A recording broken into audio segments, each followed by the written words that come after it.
Hello everyone. It's been a long time since I did one of these videos. In fact, I would say it's been about a year and 1 month or a year and a couple weeks. I know back when I first did the video in January 2019, I said my New Year's resolution was to make more content to be more consistent. Obviously, that failed. But I was kind of in a depressed mood. I had a few things going on. I had to work on one of my medical license, which took up a lot of time. Also, 2019, and my grandmother passed, and I was dealing with thoughts and feelings on that. So I want to try again this year. Not making a New Year's resolution though anymore. But I want to try and see where it goes. Also, another reason I haven't been reading as much, or in 2019 I haven't been reading as much. I've never did not finish a book, or I try not to, even if I don't like it, even if I really don't like it. But I feel like this is stumbling my reading, and for the first time, since I've realized life's a little too short to be reading something you really don't want to read just where you can say you read it, and pretty much at the end of the day, no one really cares, especially since the author's probably been deceased for who knows how long. So I decided to DNF a book finally, and that was She by H Haggard. Hopefully I'm pronouncing that right. The novel's not very good to my taste. The characters are very dry and very bland. There's a lot of subtle racism, per se, on the way they describe Africans, Middle Easterns, and it also is sexist too, because the main character also describes like, oh, I never got married because women don't know anything. You can't talk intellectually to a woman. It didn't say it quite like that. I'm paraphrasing a little bit, but you could get that from the gist of the novel. And also, like, the action sequences were very dry. Someone's like getting stabbed and everything else. And I'm just like, because the way it's described is honestly, it was putting me to sleep. I was barely finishing a page, 1 or 2 pages a night, and I'd read it like every other night, and I just couldn't do it. So I went to my local library here in town, and I was just browsing, and I found a book. Decided this is it. I'm gonna not finish this book willingly. Try not let it bother me, just because a little bit I'm a completionist, just a tad. But I'm gonna let that go, and I'm like, I'll get this novel try. Love this book. It's a lot better than what I was reading, and honestly I feel like I appreciate the characters and everything better, and I tend to enjoy it more. Anyways, I'll show you the book. I have it here right with me, and that is The Street by Ann Petry. Honestly, I know you shouldn't say this, but I picked up the book because of the cover. I just kind of liked it. And Ann Petry is the first black female author I've ever read in my life. And so far, this book's outstanding. It kind of reminds me of Betty Smith's A Tree Grows in Brooklyn. And by the way, I really love that novel too. I just have a thing for late 1800s, early 1900s. Honestly, I just like slice of life stories, especially between 1700s to mid to 1970s. I don't know. I just find him fascinating. But Miss Ann Petry, hopefully I'm really hoping I'm pronouncing this correct, passed away in 1997. Show you a picture of the back of the book. Trying to get that to focus. Ugh. Alright, there we go. Good enough.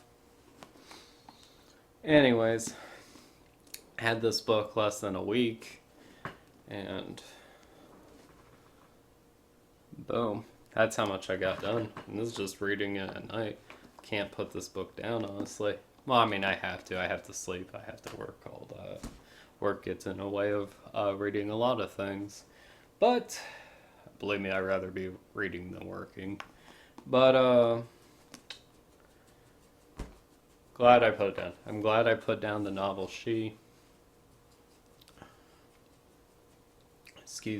the novel She, and picked up this novel. I enjoy it a lot better than I ever did She. The story's better. It's about this young woman who's recently separated from her husband. They're not divorced because she can't afford a lawyer, and she has her son with her. They're in a section of Harlem in New York, and she talks about her living situation, how it's harder, what type of apartments you can get if you're black, and the story takes place in the 1940s, and also about the difficulties of being a single parent raising her child. It also has a little. There's also a situation basically. Ludi Johnson, the main character of the novel, is an attractive female, as the book describes her, and basically the landlord wants her sexually, and she does not have the same feelings towards him. At the beginning, she just kind of has like a feeling in her gut that he's like that when she's looking. She gets an apartment when she was living with her father for a while after she separated from her husband who was cheating on her. And basically, she gets the apartment, but when she comes in, she can feel like him looking at her, and she just gets a very off feeling. At first, I thought, because it describes her mother or grandmother was very wary against men, and like basically all they want sex, sex, sex. And I'm like, maybe she's just overthinking it because of her grandmother. But she says, and she even says, kind of alludes that to herself, and says like, oh, maybe it's just my head. Um, you know, these notions aren't probably true, and they are.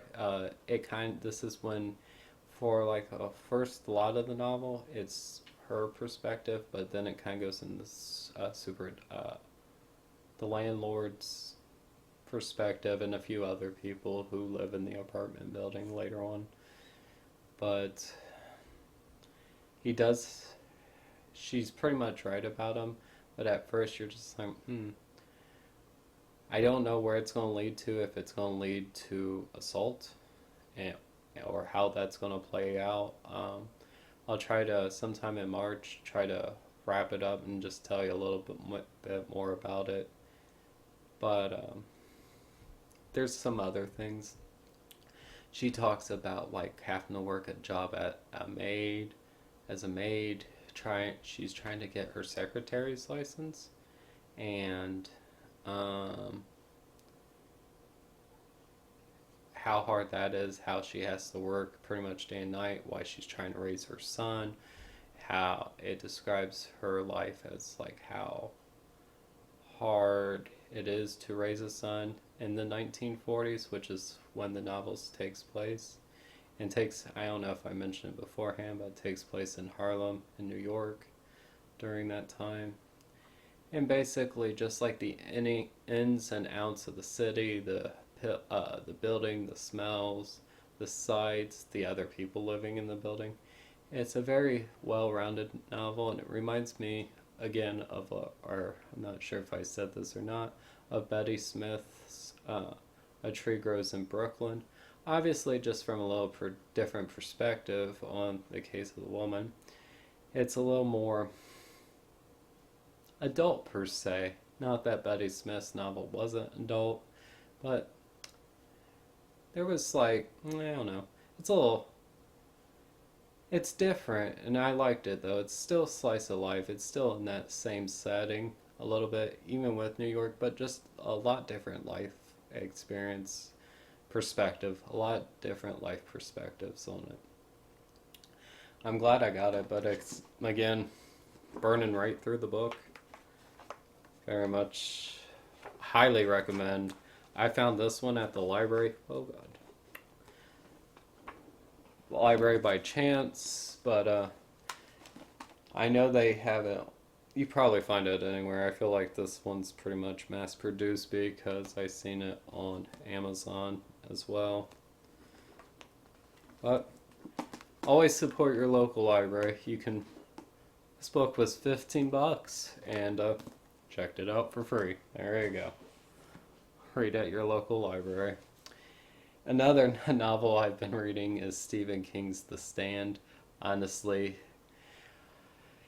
I can't say it's my favorite novel by him, but I know it is a lot of number one, or people's number one. And I can see why. It's a very good novel. If you don't know anything about it, basically, there's a virus or illness that the government creates, accidentally gets released on all mankind, basically wipes out like 98% of the world. The 2% of those who are left are trying to rebuild society. It's kind of like a dark religious overtones. There's like the dark man, who's a pale, pasty figure, basically represents the devil, the Antichrist. He builds this camp in Las Vegas, Nevada, and he's trying to get all those people there to go war against God's prophet, I guess. I forgot. I'm trying to remember her name. She's a 102-year-old black lady, and they go to Boulder, Colorado, and they set up camps there, and basically talks about like how to rebuild society, what happens when food runs out, eating canned food, the mistrust of people with one another. They some of them have dreams about at the beginning of the Dark Man, and basically they're afraid. And Mother Abigail, that's who it is. Mother Abigail. That's the head of the good guys. If you wanna, it's a little more complicated than that, but like for the people in Colorado, that's the name of the 102-year-old lady. And thoroughly, and I've enjoyed this novel a lot. It is a very, very thick novel. I think it's Stephen King's longest book, besides like one volume book. And I kind of dropped off a little bit, not because I didn't get interested, but my stuff with my grandmother passing away, and just some other things have happened at the time to make it a lot more difficult to read it. But now I'm starting to pick up again, and I'm trying to make videos again, and keep on keeping on, as the kids say. So I thank you for watching. Oh, one other thing. I'm glad. I am glad I did not finish She. Not a very good book. I didn't like it. If you like it, hey, more power to you. I'll leave name and titles of all 3 books I've mentioned this time. And even for She, I remember watching a movie of it. I liked it at that point, but I feel like if I watched it again, I wouldn't even like the movie. Novel's very dry, very outdated. It's just not good. And I'm kind of glad I decided to continue with something else that I do like. But I thank you guys for watching. here in Ohio, it has been snowing out, and I thought I would end the video on some of the snow that's been outside of my apartment. And if you don't like snow, just stop the video here. But if you like to see snow or different scenes of nature, I suggest you stay tuned. I'll put that video at the end. Thank you for watching. If you like and subscribe, and I hope you guys all have a good day. Thank you.